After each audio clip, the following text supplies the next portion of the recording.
హిందువుల 500 ఏళ్ల నాటి కల జనవరి 22వ తేదీన నెరవేరింది. రామాలయంలో ప్రాణ ప్రతిష్ఠ వేడుకలు అత్యంత వైభవంగా నిర్వహించారు. రామ్లల్లా విగ్రహానికి ప్రధాని నరేంద్ర మోదీ తన చేతుల మీదుగా ప్రాణ ప్రతిష్ఠ చేశారు.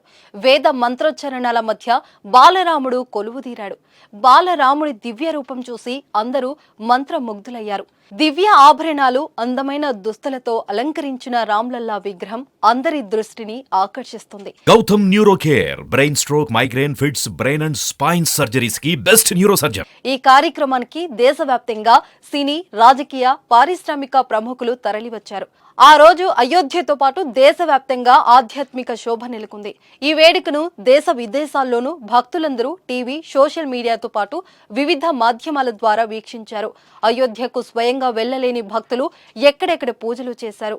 అయితే ప్రాణ ప్రతిష్ఠ చేసిన రామ్లల్లా విగ్రహానికి కొత్త నామకరణం చేశారు పండితులు. ఇకపై ఆ విగ్రహాన్ని బాలక్రామ్ అని పిలువనున్నారు.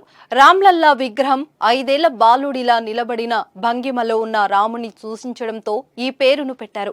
మైసూర్కి చెందిన శిల్పి అరుణ్ యోగిరాజు రూపొందించిన ఈ 51 అంగుళాల విగ్రహాన్ని 3 బిలియన్ల ఏళ్ల నాటి రాతిపై చెక్కారు.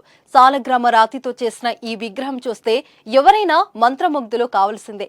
చేతిలో బంగారు బాణం, బంగారు విల్లుతో ఎంతో ఆకర్షణీయంగా, విశిష్టంగా ఉంది.